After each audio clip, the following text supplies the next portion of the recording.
Hey, it's Brian Young here. I put together a short video series on navigating Amazon's fees. Now, when you start selling on Amazon, you're going to notice there's a bunch of fees that Amazon charges, and it's so important for you to understand what those fees are, how much they are, and how they're going to impact your business so you can accommodate for them as you go out there and evaluate and purchase product.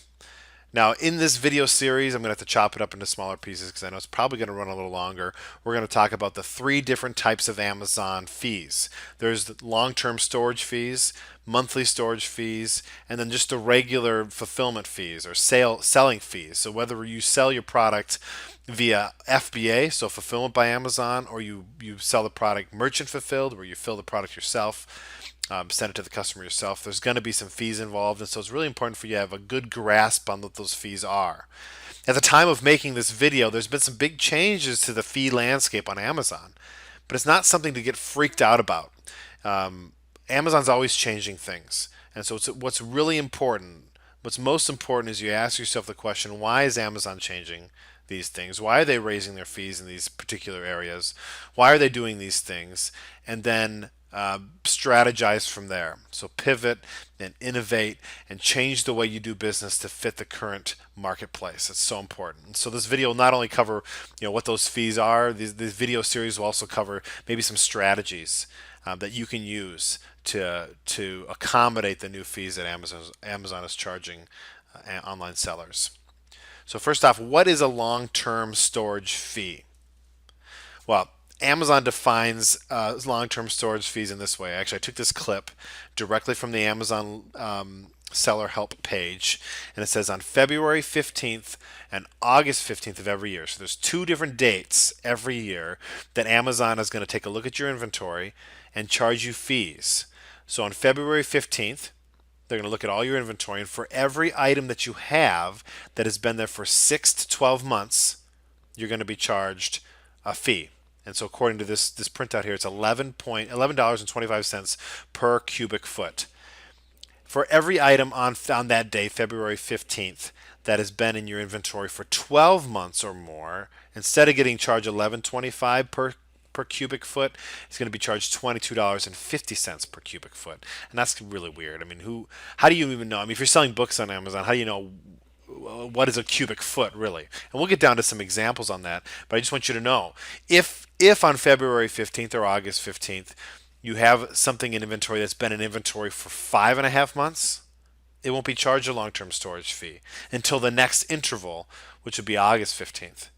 That's why some people are like, yeah, if you source a bunch of product on the 16th of February, you ultimately have a lot more time for that product to sell than you would if you sold it the day on February 14th, let's say, hypothetically. So the main question is, why is Amazon charging these fees? There's so many people in the seller forums on Facebook and on some of the other websites and are contacting me through email, and they're like, why is Amazon doing this? And there's some conspiracies going around that Amazon is trying to get rid of the third-party sellers. So they're trying to edge out booksellers out of their marketplace. And I completely disagree with that. I think that's so counterintuitive because Amazon sellers, third-party merchants on Amazon, account for what is like 60% of Amazon's revenue. So that's huge. I mean, you remember when Amazon started out, they were a marketplace for book selling, but they didn't carry the books themselves. They just provided a platform for other sellers to connect with their buyers and sell products that way. So they've been very dependent upon third-party merchants since the inception of their company. So I just think it's kind of far-fetched for people to assume that because they're raising fees, they're trying to get rid of us. And they want to do it all themselves. That doesn't make any sense. Or maybe they're favoring some of the larger volume sellers. I just don't think it's true. Well, if you take Amazon at its word, this is their statement. Essentially what they're saying is their fees have gone up, their logistics has gone up, and they're passing those expenses on to us. It's still a pretty reasonable fee structure, I believe, but they want us to be motivated to sell our products quickly because the faster they get in and out of their warehouses, the better. They have more room for more products and more books coming in. I think it makes a lot of sense. They don't. The reason why they initiated the long-term storage fee in the beginning was because people were sending junk to Amazon that would sit there for years, And they're like, we can't do this. We can't be your storage facility. Like, you need to only be sending stuff in. You need to be diligent and only send stuff in that's going to sell within the 6 months or 12 months. Otherwise, we're going to hit you with a fee. And that's kind of what they're doing here. So, how do you determine which of your inventories is subject to fees? Well, there's three different places you can look this up. We'll kind of talk about these a little bit more in the future here. You can go to inventory age, inventory health report, and what that'll do is it'll organize your inventory based on how many days it's been in stock and how many days it's been at one of Amazon's fulfillment centers. Again, these are only fees that are subject to people that are actually sending their physical product to the Amazon warehouses, uh, then to be shipped out to the customer directly. If you are doing your own fulfilling, like if you have bookshelves in your basement and you're stocking your own inventory, you don't have to worry about any of this stuff because Amazon's not storing your products. The other place you can look is recommended removals report. Again, these little snippets here that are on this slideshow presentation are directly from the Amazon Seller Central help pages. So this is what Amazon is telling you to do. So the question is, people are worried, and they should be, because you need to take all fees and all expenses into consideration when you run a business. And so the question I get sometimes is, how often do we need to be checking our inventory for these long-term storage fees? Do I need to check every day? It's important to understand that Amazon operates on a FIFO system, so the first in, first out. So if you send a copy of Mike Gerber's E-Myth Revisited into Amazon on July 1st, and then you send another copy in on August 1st, and they're both sitting there, and then let's say one sells on October 1st, it's the first in, first out rule, so that they will, even though those books are maybe identical in Amazon's system, they act as a quantity of two on the Amazon listing page. They're going to assume that first one you sent in sells first. So then that way, that August one that you sent in won't be eligible for those long-term storage fees until that particular copy has been in stock for six plus months or 12 plus months at those February and August intervals. So it's important to keep that in mind. Some people ask questions like, and I know I alluded to this before, will items ever be charged both for the 6 and the 12-month fees? And the answer is no. You will either be charged $11.25 if your item has been there for 6 to 12 months, or you'll be charged $22.50 if it's been there for 12 months or more per cubic foot. Other questions we get is, at what date is the inventory's age determined? I mean, because if you're listing a book and then you box it and you ship it in, it doesn't get onto the fulfillment center's floor for like 3 weeks. What day?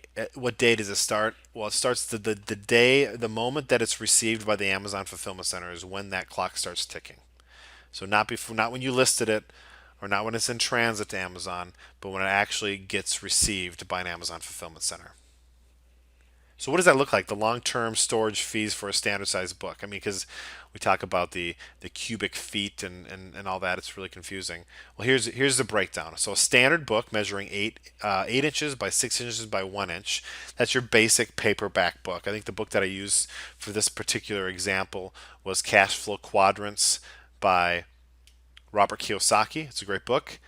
That book, if it was February 15th or August 15th, and that book had been in stock for over 6 months, 6 to 12 months, they would charge your Amazon seller account 31 cents. Now, after a 12 plus month interval, if it's still there, they're going to charge us 63 cents. And then every 12 months after that, they're charging you 63 cents at each of those intervals, rather. So every February 15th and every August 15th, you're going to get hit with that additional 63-cent charge. Now, that is significant, because if you're sourcing books, and you need to keep these fees into consideration. But by no means do these fees break the book selling model at all. I mean, there's so much ROI, there's so much return on investment built into the books that we source. I mean, again, in previous videos, I've said we average over 700% ROI. And so while I'm not happy about these additional fees, and while they are going to have an impact on my business and how I evaluate product and buy product moving forward, my criteria is going to change a little bit.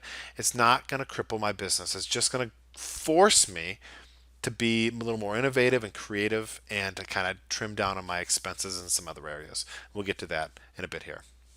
So let's take a look here. This is just another breakdown, 8 by 6 by 1 inch book. I think yeah, that's what I used in my example.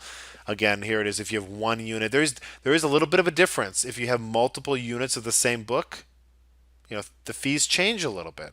So it's important to familiarize yourself with these fee changes. It's actually more expensive to have by a penny. It's more expensive to have 2 units, and it's more expensive to have 10 units. So you can see, if you have 2 units that are there from 6 to 12 months, you're paying 63 cents or 31.5 cents per book. So you can see the fees go up there a little bit, but basically the same thing.